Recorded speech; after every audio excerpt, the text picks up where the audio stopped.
Hello, everyone. My name is Jaybird, and welcome back to 1000 Lies. Without any further ado, let's get right back to where we left off last time. Which, which should be this one. We arrive at the movie theater, find our seats, and the movie starts. How convenient. I get the feeling that I missed something pretty simple. It takes me a while, but it's when the projector lights up the screen that I realize what it is. There's nobody else in the theater.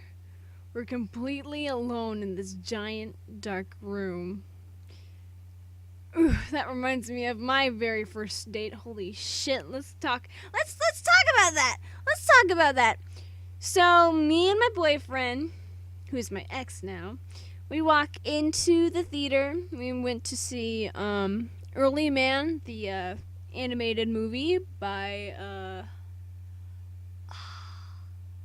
I know the animation company, but I literally just forgot the name. Like, it's on the tip of my tongue. The people who do Wallace and Gromit. So we go in the theater, and it's completely dark, and some kind of sensual music is playing a little bit, kind of like music you'd hear in a porno. I said this to him, actually, and we were just by ourselves for like the longest time. And I mentioned to him, if we were dating for longer, we might not be just sitting here snuggling. We'd be doing something else right now. He's just like, oh wow. Oh wow, gee. I'm like, shh. And like another thing happened where like the projector's screen like started glitching out, and it was really, really scary, and then a loud noise just sounded and it scared the shit out of me, so I almost had a heart attack. But yeah, that's a story of my first and only ever date ever so far.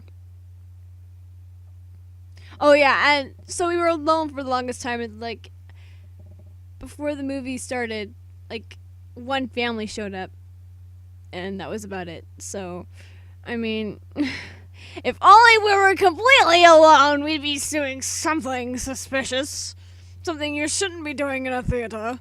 But anyways, let's get back to the game. She and I. Looking at her, she doesn't give off any vibes of being bothered by the situation. I, however, can't stop thinking about it. First, I'm not stupid. I know what it means for a boy and a girl to be alone together in this kind of situation.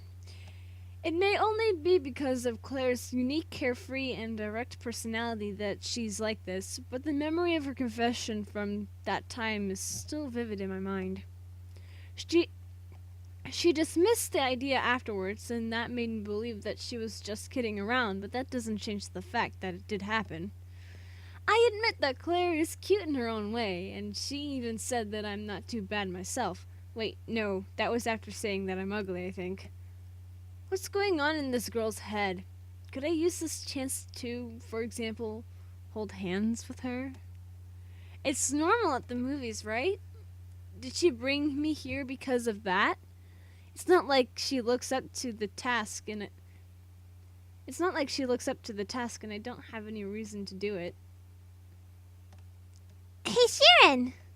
I gulp in surprise when Claire interrupts my train of thought, whispering with her lips hovering close to my ear. Oh, hey, Sharon! Now would be a good time. Now would be a good moment for you to feel me up. Yep, that's exactly how it went down on my first. I wish. Actually, no, I don't. Now would be a good moment for you to feel me up. What? I jump up from my seat and run to the next room before Claire finishes talking. I try to slow my breathing and retrieve my heart, which should be lying on the floor somewhere, before returning to Claire to demand an explanation. What are you saying? Why do we need to go so fast? I mean... I was only thinking about holding hands at most. Seriously, I was just teasing you. But I guess I could show you that not everything I wear is from the kids section. I want to die, have my body burned such that nothing. I want to die, have my body burned such that nothing of me remains. Do you want to hold hands anyways? Now that you suggest it. I faced Claire, her eyes showing a genuine curiosity towards my thoughts and actions. I remained silent, unable to so much as think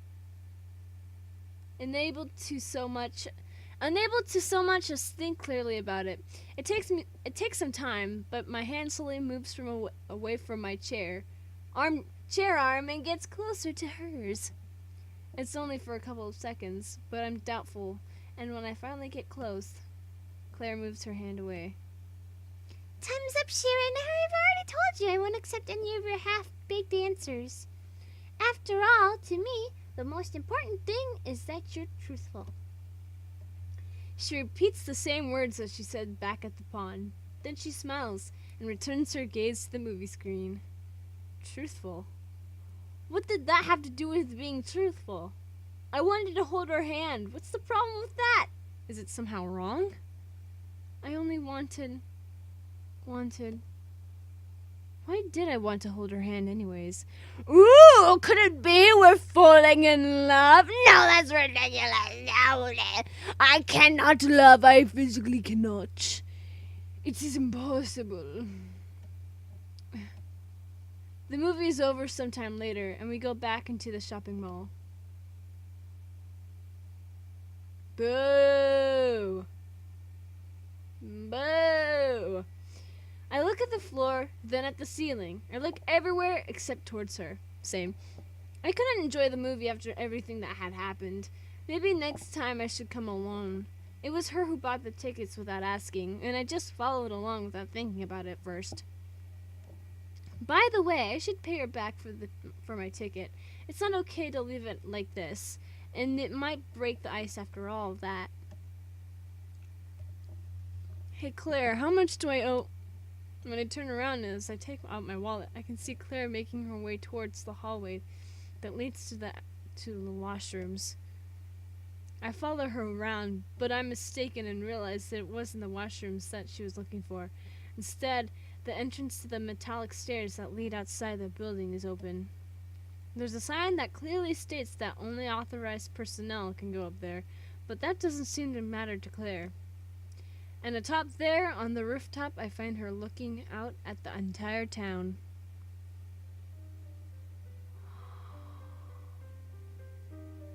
Oh, that's gorgeous!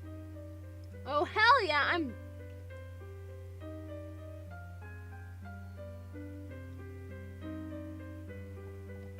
Guess I save here.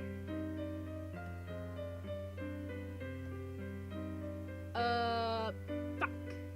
Wait. I didn't... Ah! Are you kidding me? I missed...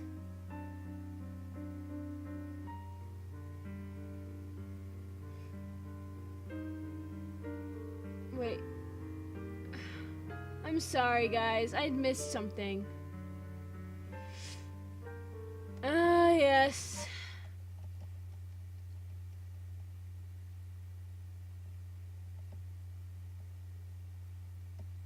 Ah, fuck! Ah, I missed it again! Ah! Ah! Okay. Skip.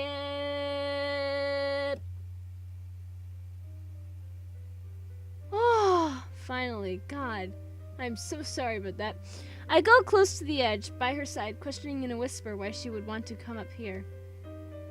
Claire, however, doesn't move. She lowers her head and holds her hat so that the wind doesn't blow it away, even though it looks like she herself could be stolen away by the wind at any moment. Can we look at just the background image? Oh, yeah, boy!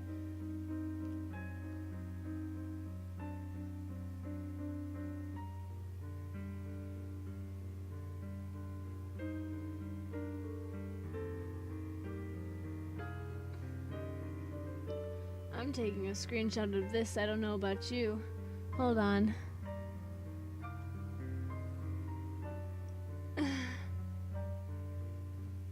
Hold on. Almost done. Get that side. I mean, I know I can probably find this on Google, but taking a screenshot is more satisfying.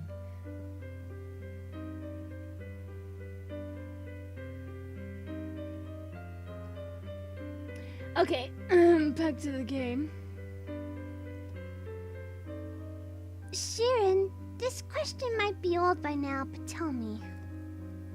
Have you ever wondered, after watching a movie, if everyone around you are nothing more than actors?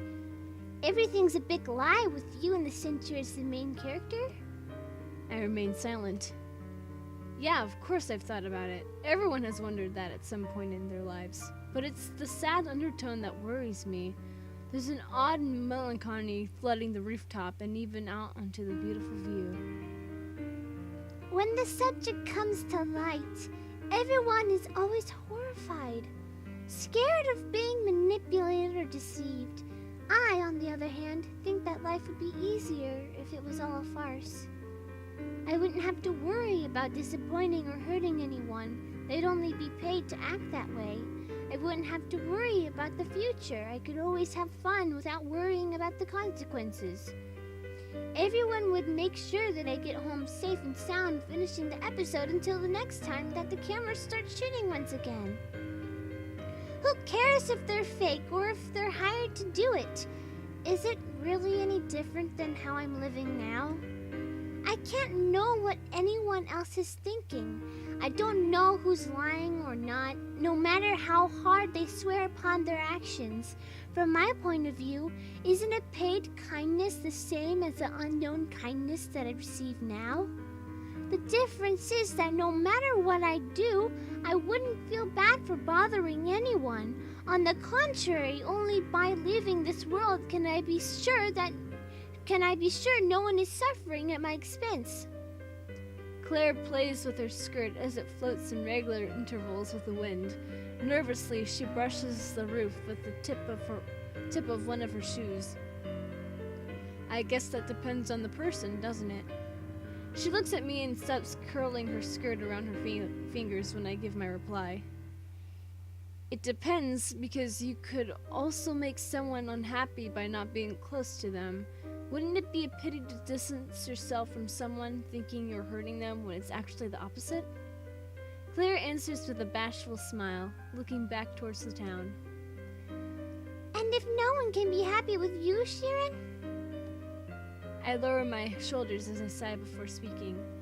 In that case, there's nothing you can do, but you should verify if it's true first, and along the way you may even find someone who truly loves you for who you are. It's something that you can't really be sure of, no matter what, because there's always the possibility that it really is all just a movie, like you said before. We can't change how others feel about us, but we can change how we ourselves feel. If we know something deep down, then does it actually matter whether or not it's an act? Claire's smile grows, eventually to the point that it evolves into laughter, and she tries to cover her mouth with the palms of both of her hands. Her small body shrinks a little as she laughs, her clothes blowing in the wind on the rooftop from where I can see the entire world, making her seem more charming than ever before. Meanwhile, I must sound completely ridiculous after giving such a corny speech. What do you think, Sharon? Is that enough of an answer for you? I doubt Claire's question. Answer? What is she talking about? It's true. Claire told me before we came here that she had the answer to my problems. I was wondering who sent those emails, the meaning behind them, but that's something I will never know, because ultimately their motive is irrelevant. What really matters is what I've learned from all of this. It may have started with those emails, but all of the decisions from then on were my own. It doesn't matter if it was due to anyone else that I went to one place or another. I could have always ignored them and gone home instead. Isn't it more important to be truthful to my decisions and own them with pride? I understand now. This is what Claire wanted to say, but instead she decided to show me firsthand. Of course it is, Claire. Thank you for everything. She rests her arms atop of the border fence of the rooftop, shaking her head at me. No, Sharon, thank you. I'm especially grateful for this moment, for this day. To tell you the truth, this is my first date in forever. I hope that you don't mind me bringing you here like this, without even asking. I close my eyes and smirk. She's able to say the most daring things with all the spontaneity in the world. It was fun, Claire. Don't worry about it too much. Although I tried to please her with my words, she doesn't seem convinced. What can I do as a thank you? What is this girl missing that only I can give her? Hey, Claire, you said before that you study at the other side, right? I mean, Anate. She nods. They forced me to join the committee to organize some grad events, and well, you don't have to accept it. You don't have to accept if you don't want to, but would you like to join? The more people there are, the easier it'll be. I get the feeling you'd like to meet people, and they aren't bad people. Except Ziva. She's a witch. Claire's eyes open widely. Can I join? Wait, what? I can join? You don't think I'll get in the way? I'm dying. I confidently place my hands on her shoulders. Oof, you better be careful now. She don't have anything covering those shoulders of those. Asu's already on the team, so you couldn't possibly do worse than him. Also, it's not that serious. You can come just to talk. I can introduce you to the others and we can hang out afterwards, whatever you want. Claire takes a few steps back, moving away from me. With one hand, she prevents her hat from flying away. With the other, she nervously plays with her skirt fabric. All right, Sharon, I'll go there. Don't regret it later. You know how much I despise half-baked answers. Regret it? I don't think so. What could go wrong, Claire?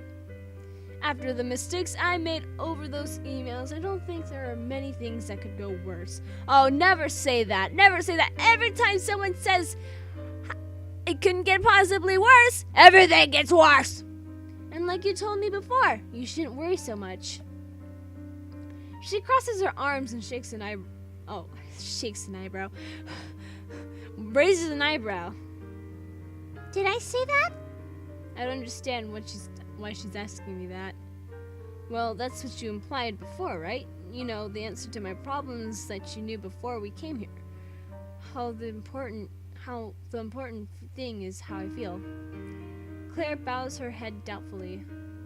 Oh, not like that. I told you not to worry about the emails because...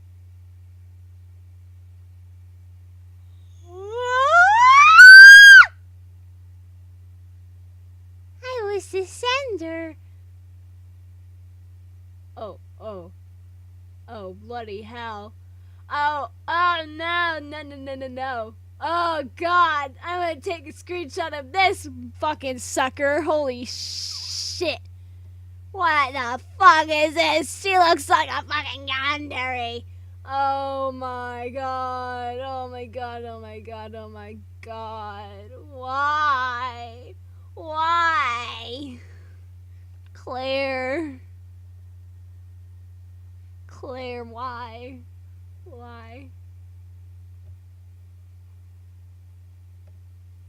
She looks like a fucking yandere. What are those eyes? A strong wind blows against us, causing Claire's hat to fly away, and I instinctively follow it with my eyes. It falls little by little, swaying like a piece of paper towards the streets below us. When I turn my gaze back towards Claire, to the girl whom I've been talking to this entire time, she's not there.